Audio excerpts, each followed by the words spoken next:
Silly camera.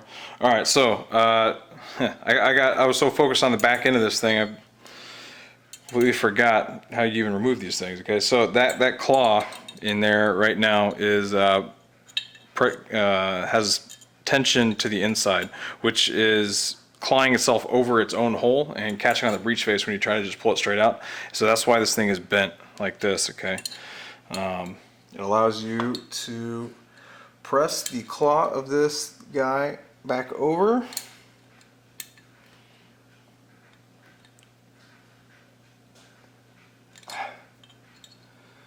And with expert finagling and 4 hands, you can get this thing back inside. Okay, so sorry about that, but really hard to kind of do this with my hands outstretched like this. My technique is I hold it into my body and yeah. Anyways, so I can also see, just like we've got the wear marks on the slide, gosh man, firing pin stop.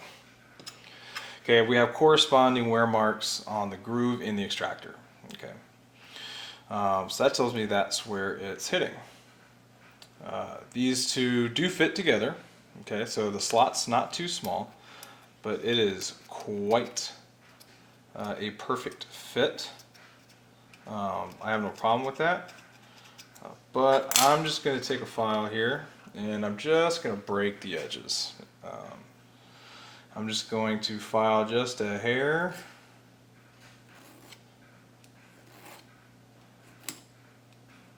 Where we were rubbing.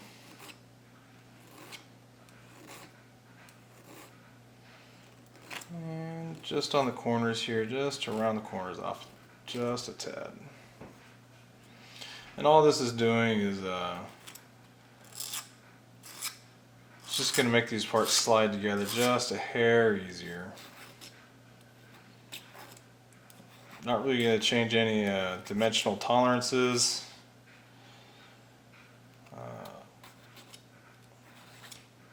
We're just going to help these parts slide against each other a tad easier. And don't be afraid if you're going to get your whole gun Cerakoted when you're done. Don't be scared to add just a hair for parts like this, because that's going to add about 1/1000th of an inch to every surface. So you know, if you're going to Cerakote your whole dang gun, you know, and if there's just a hair of space in your parts, that's okay, because your Cerakote's going to fill it back in anyways.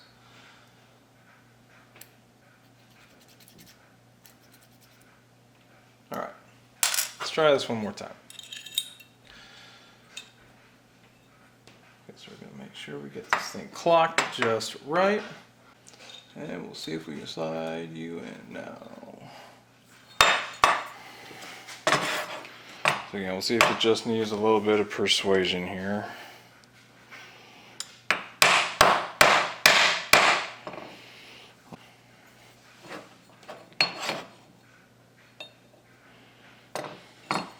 Yeah, come on. Give me a third hand here. Yeah, it's going. Okay. Alright, so just that little bit of filing got us to where we can get it down flush. Okay. Now I should note at this point in time that the back end of this firing pin stop has a nice radius on the back of it, and that's important for how that gun is actually going to feel in recoil, and how the slide transitions. When we get into tuning for recoil, I'll talk about that more. You guys see this big old cut that actually plays a bit into tuning recoil as well. But anyway, so we got this in. Again, we don't have the firing pin in right now because we don't need it. So that is properly in place. And the first thing I want to do to check the extractor is just take a dummy round. All right, looks like a live round, but it's not. And I'm just going to slide it up under the extractor just to see if there's any tension. Okay. So right off the hop, there is. And right now I'm just going to see, is it loose? Is it tight? What does it feel like? To see how I need to tune and adjust this. So ideally what we want is for the extractor to hold the a loaded cartridge like this. Well, obviously this is a dummy, but it's got the bullet in there. The powder and primer, trust me, they ain't added enough weight in there that's going to make a difference. Okay. We want to be able to put a cartridge in as so, and we want the extractor cloth to hold the cartridge in at any position. Okay. But at the same time, we want the cartridge to be able to come out of the gun with little force. Okay, we want it to be able to hold the cartridge in, but when it's time to come out, we want it to come out readily. Okay, and again, that's kind of about finding the sweet spot. I think this is just a hair. Just a hair tight. Okay, and I'm judging that simply by the amount of wobble that the cartridge has. There's very little wobble right now, and it is totally okay for that round. If I were to hold it like this, and for me to kind of move the slide around in a circle, it is perfectly okay for that cartridge to wobble around in there as long as it doesn't come out. Okay. The reason I'm saying it might just be a hair tight is because when I go to kick it out, it's not. I can feel the extractor. Okay. Now, the good news is it's pretty much tuned right in there.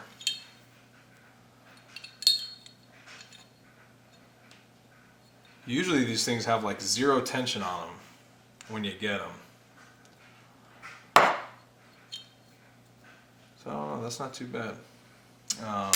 Yeah, we'll play around. We'll play around with it just so you guys can see what's going on here. Okay, so again, my technique for taking these out, two-handed. But whenever I knock out the firing pin stop, I always like to use a brass punch for that.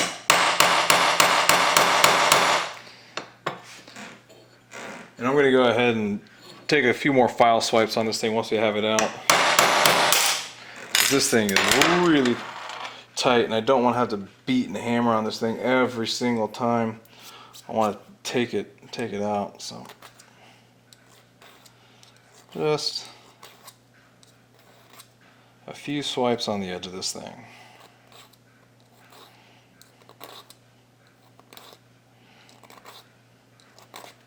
Oop, fouled my thumb there. Alright, well, we'll leave that alone. Give me just a second here for me to take this guy out.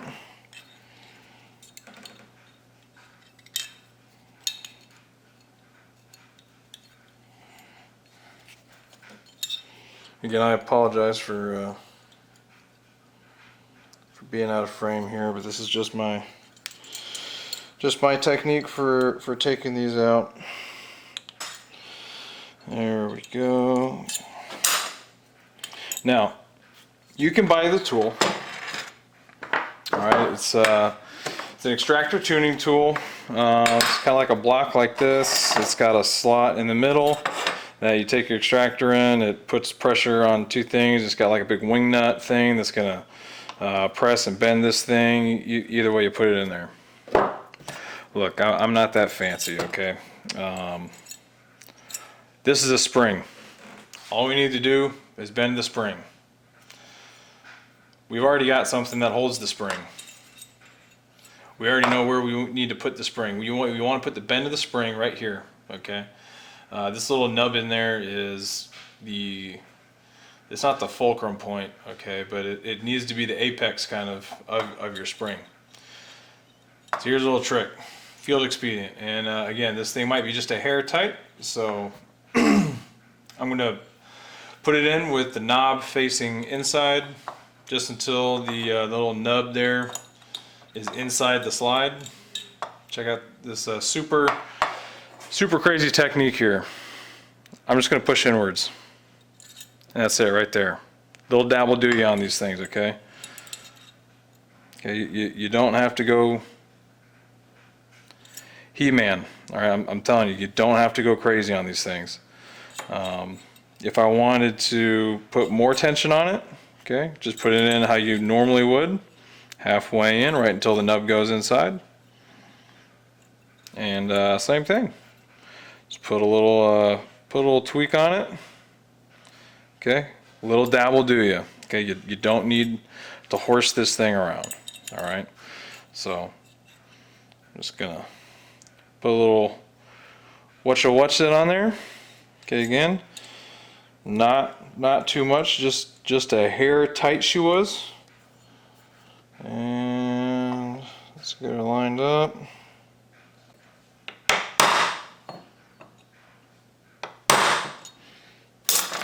There we go. Okay. Now you might be asking yourself, well, why is he always putting the firing pin stop in? We don't need that in to see if there's tension on this. All we gotta do is put the extractor in. Well, it does and it doesn't. Okay. No, the firing pin stop has nothing to do with the actual tension that the extractor has. However, it does have to do with the clocked rotation, the rotational position of the extractor. Okay, so if I just put it in and I don't put, this is kind of like an alignment tool for the extractor.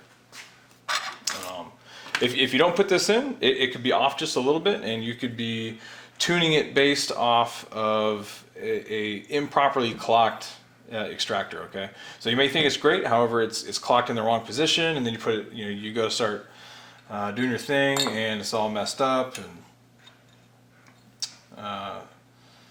okay, yeah. So remember, I took just a hair off it, and you can see it's got a little bit of wobble. So let's see if I took too much off. Okay, so that's kind of a good indication as well. So let's see if I can get this lined up for you guys. All right, so if you see as it's hanging, it looks like it's actually bent to the left a little bit. That's what I look for. To me, it hanging like that has always worked out just perfect for feeding and extracting for me and my guns. Okay, again, that is not like you're never going to find that in a textbook, okay, or in any other armorer's book. But whenever I tune an extractor to hold a cartridge that leans just a little bit, meaning it's not holding it super tight to the breech face, it's got a little bit of wiggle room in there. So it's wobbling around a little bit. It's just a little bit more than it had last time. And let's make sure it's on there right. And I'm just pushing up to push it up and out. And there's a little bit of resistance. Oh, that wasn't. Got to put it in there in the right orientation. Okay, cool. So I'll tell you what we're going to do now.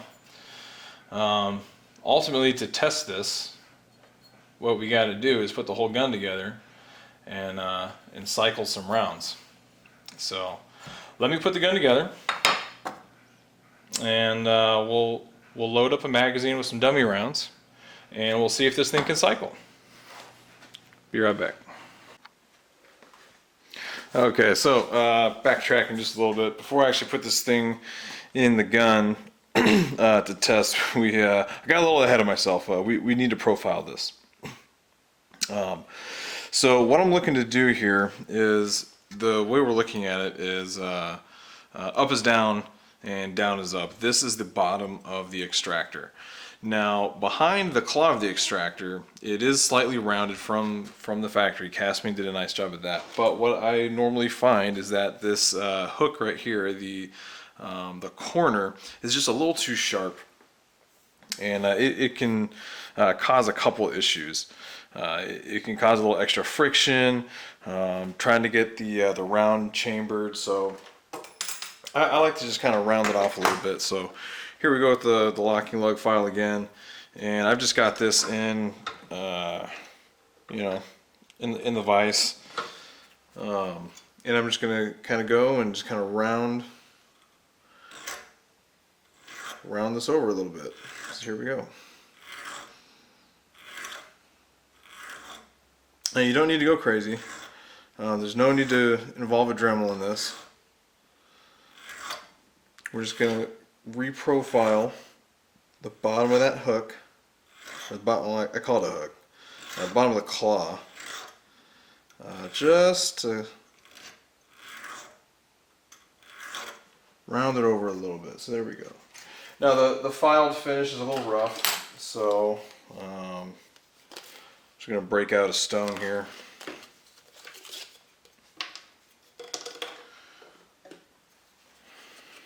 Get a little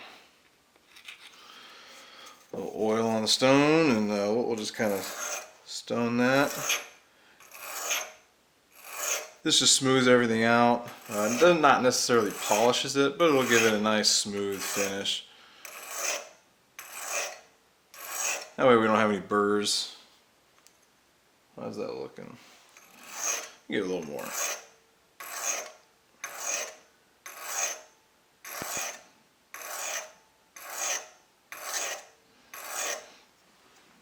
How's that now? Oh yeah, that looks pretty good. Okay. So that's a medium stone. I'm going to graduate up here to a fine stone. A little oil. Always oil your stones before you use them, guys. It helps keep the actual material that's being removed from building up in your stone. Helps your stone last a lot longer.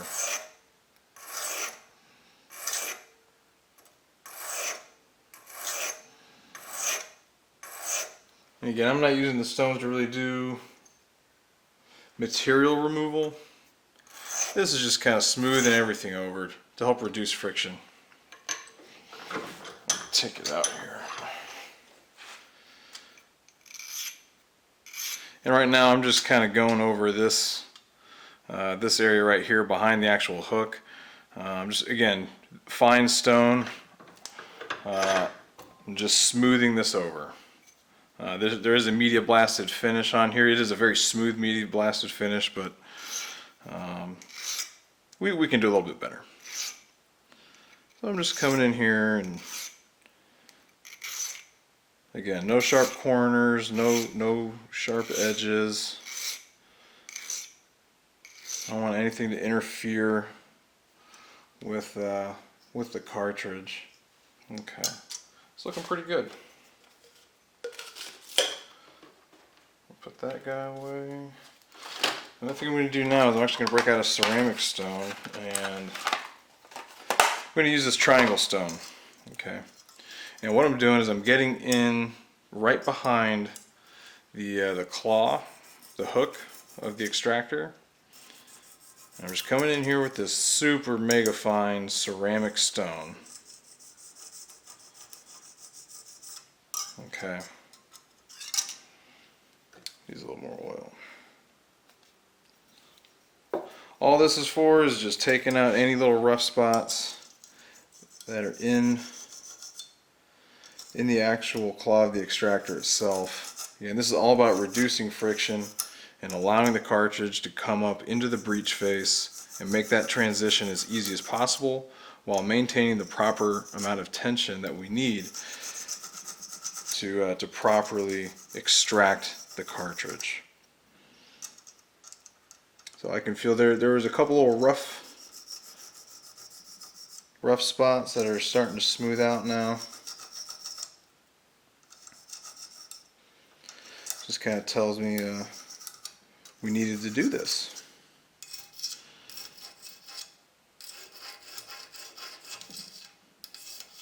Okay. So we'll put that away. And we might come back to this if I feel we need to. I might come back with a little bit of sandpaper, a little 1200 grit or something, just to kind of smooth everything out. But that's looking pretty good. So again, all I did, let's see if you guys can, yeah, you guys can see that real nice. Okay, so all I did was take that sharp corner off. So there's nothing that could possibly dig into that round. Again, this is the bottom, so in the slide it's in this orientation. And I'll grab a dummy round here. So again, we don't want any sort of hindrance to the rim of the cartridge when it's loaded, or when it's feeding, you know. So that's all we're doing, is just taking away that little sharp edge that could possibly dig into the round and hang up on the round, smoothing everything over on the bottom, so that when this cartridge slides up under the extractor during the feeding, there's nothing keeping it from going. Okay, whoop, but that's a drop. All right, so let's get back to our gun here. Okay, so now back to where we were. We've got the gun put back together. No safeties, but that's okay. We don't need those for this.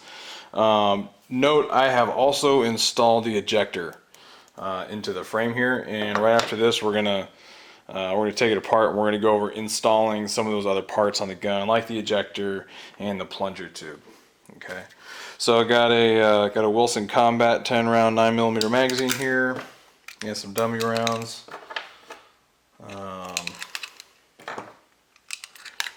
We'll do, yeah, whatever that is, 4 rounds. Okay. Oh, well, that looks good.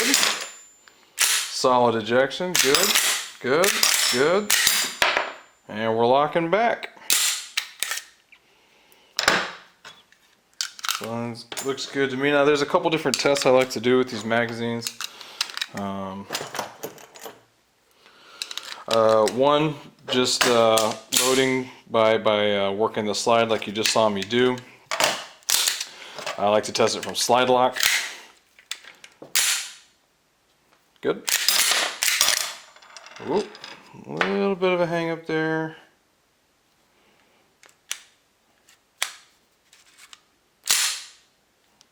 Okay.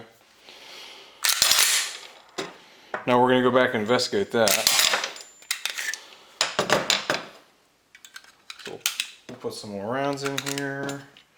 So from slide lock, racking it back, and then here we'll put a couple more in there.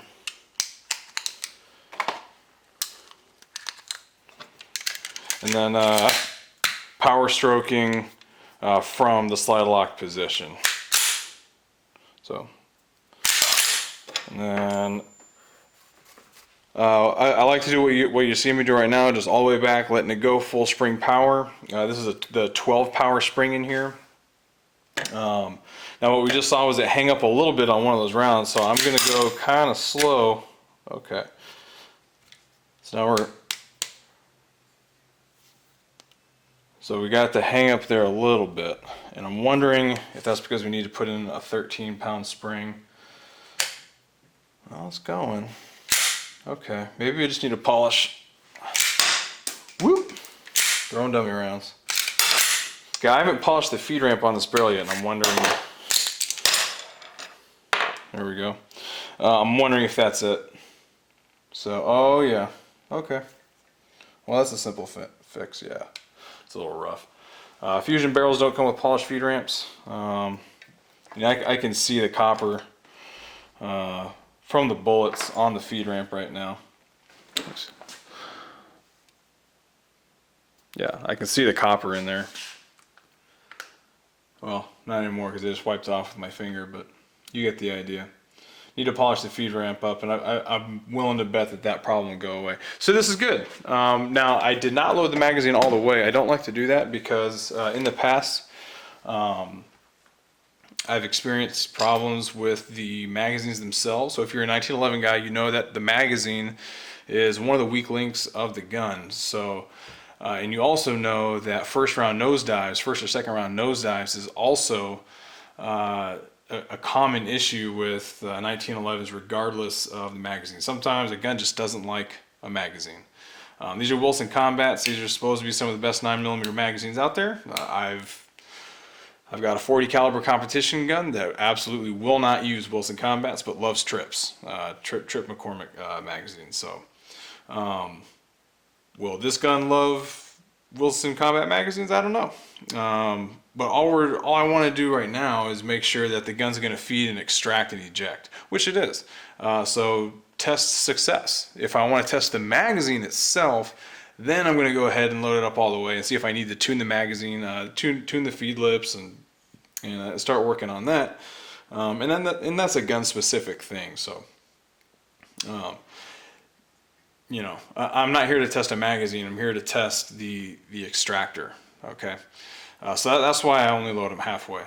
You load them up all the way, you know, yeah, you probably are, you know, going to get a first round nosedive or something like that, but that could be a magazine issue. So unless you got a ton of different magazines to try around, you know, all you need is a couple of rounds in the magazine to test whether your ejector is working properly. Okay, so that's that. Now, this is going to be the end of this episode.